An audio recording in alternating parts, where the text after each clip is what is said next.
True was he holding a knife. This story took place my sophomore year of high school. I was 15 girl, young for my grade. It was a Wednesday in the winter. I joined the honor society at my school. Besides meeting and talking about how to help my community, we also had to meet at 7:20 a.m. which was 25 minutes before school. Since I wasn't a morning person, missing more time to sleep was always frustrating. That's why I was always late, which on this day I was running late. Being 15, I couldn't drive myself to school, so I had to have my grandma, who lives with my mother and I, take me to school since at this time my mother would be in the bathroom, putting on makeup before work.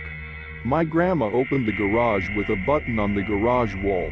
Both my grandma and I got into her car, which was parked in the garage, of course. Once closing the door, she would pull out into the driveway. Now, she looked back towards the front windshield to pull out to the right towards the street to our cul-de-sac, and I screamed to stop, and she quickly slammed on the brakes.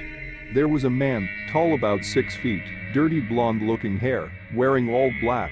He was only illuminated by the headlights since on winter mornings it was pitch dark, and today it was raining. I noticed something in his hand. Being the observant person I was, I thought I saw a black handle. The man didn't look at us, explain himself, or wave a hand to say sorry. He just stopped in front of the lights for about 3 seconds before continuing to walk through our yard towards our neighbor's house. We watched him disappear in the dark. I live in a neighborhood where we all know each other and watch out for each other.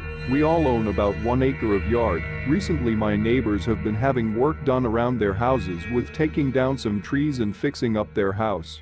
So my grandma, with her heart of gold, continued driving as we discussed what just happened. She assumed that he was just a worker. I knew he wasn't. I told her I thought he had a knife, and she brushed it off, saying maybe it was a worker holding dustpan or a shovel.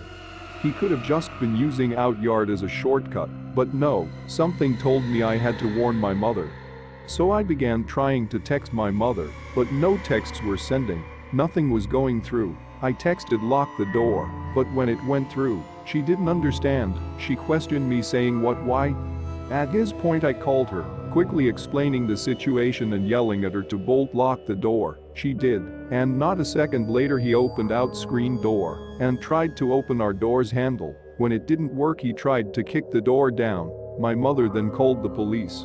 I don't know how quickly the police arrived, but we live in a small town, so I assume the response time was fast.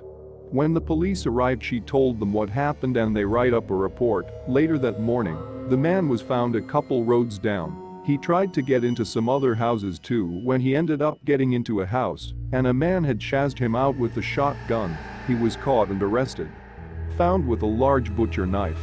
Although this isn't an extreme story, it always holds a lot of what ifs. What if I hadn't been late? What if I hadn't gotten a hold of my mom? And the biggest one of all, what if I wasn't late and my grandma would have asked him if he needed help?